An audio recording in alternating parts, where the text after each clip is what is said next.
Hello everyone, greetings from IELTS guide BD. বিদেশে লেখাপড়া কিংবা চাকরি উভয় ক্ষেত্রে আইএলটিএস সার্টিফিকেট অত্যন্ত গুরুত্বপূর্ণ। তবে শিক্ষার্থীদের জন্য আইএলটিএস এবং চাকরি প্রার্থীদের জন্য আইএলটিএসের মাঝে কিছুটা পার্থক্য রয়েছে। আবার ইউকে যেতে ইচ্ছুক এমন শিক্ষার্থী এবং চাকরি প্রার্থীদের জন্য রয়েছে আলাদা একটি আইএলটিএস। এছাড়াও রয়েছে computer based IELTS, paper based IELTS. So এই সকল আইএলটিএস পরীক্ষা থেকে কোন আইএলটিএস পরীক্ষাটি আপনাদের জন্য প্রয়োজন সেই বিষয়ে স্পষ্ট ধারণা দেওয়ার জন্য আইএলটিএস গাইড বিডি এই ভিডিওটি আপনাদের জন্য শেয়ার করছে।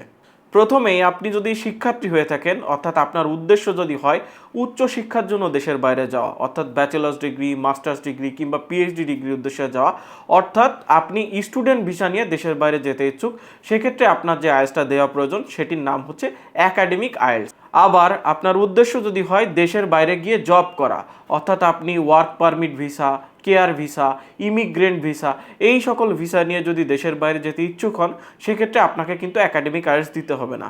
সেক্ষেত্রে আপনাকে যেই আইএলটিএসটি দিতে হবে সেটি হচ্ছে জেনারেল আইএলটিএস। জেনারেল আইএলটিএস পরীক্ষার্থীদের জন্য একটি ভালো সংবাদ হচ্ছে জেনারেল আইএলটিএসের প্রশ্ন একাডেমিক আইএলটিএস থেকে কিছুটা সহজ হয়ে থাকে, কারণ আপনি দেশের বাইরে লেখাপড়ার উদ্দেশ্যে যাচ্ছেন না, আপনি যাচ্ছেন চাকরির উদ্দেশ্যে। আবার ইউকে যেতে ইচ্ছুক এমন শিক্ষার্থী কিংবা চাকরি প্রার্থীদের জন্য যে আইএলটিএসটি রয়েছে সেটি হচ্ছে ইউকেভিআই আইএলটিএস। যদিও একাডেমিক আইএলটিএস দিয়ে আপনি ইউকে ইউনিভার্সিটিগুলোতে অ্যাডমিশন পেতে পারেন, তারপরও ইউকে ভিসার জন্য ইউকেভিআই আইএলটিএসকে একটি গুরুত্বপূর্ণ সার্টিফিকেট হিসেবে বিবেচনা করা হয়। সর্বশেষ আমরা যে দুইটি আইএলটিএস নিয়ে কথা বলবো সেগুলি হচ্ছে কম্পিউটার বেসড আইএলটিএস এবং পেপার বেসড আইএলটিএস।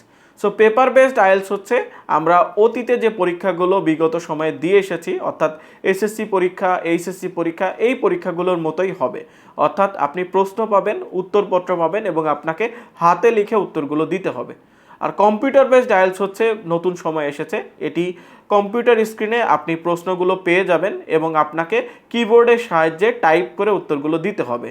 তবে কম্পিউটার বেসড আইএলটিএসের একটি সুবিধা হচ্ছে যে আপনি 3 থেকে 5 দিনের ভেতরে আপনি আপনার রেজাল্টটা পেয়ে যাবেন, যেখানে পেপার বেসড আইএলটিএসের রেজাল্ট পেতে আপনাকে 13 দিন অপেক্ষা করতে হবে। এছাড়াও কম্পিউটার বেসড আইএলটিএসের আরেকটি গুরুত্বপূর্ণ সুবিধা আছে, যেটি হচ্ছে আপনি যে কোনো একটি পার্টে ইমপ্রুভমেন্ট দেওয়ার সুযোগ পাবেন, যেটাকে বলা হয় ওয়ান স্কিল রিটেক। অর্থাৎ আপনি লিসেনিং, রিডিং, রাইটিং কিংবা স্পিকিং যে কোনো একটি পার্টে যদি আপনার মন মতো স্কোর না আসে, সেক্ষেত্রে আপনি ওই একটা পার্টে অ্যাপ্লাই করে একটা পার্টে ইমপ্রুভমেন্ট দেওয়ার সুযোগ পাবেন, সেটা কম্পিউটার বেসড আইএলটিএসে। তবে পেপার বেসড আইএলটিএসে এমন কোনো সুবিধা নাই। সো এই হচ্ছে আইএলটিএস গাইড বিডির পক্ষ থেকে আপনাদের জন্য সকল ধরনের আইএলটিএস সম্পর্কে বিস্তারিত। আরও বেশি যদি জানতে চান সেক্ষেত্রে আমাদের page IELTS guide BD visit করতে পারেন।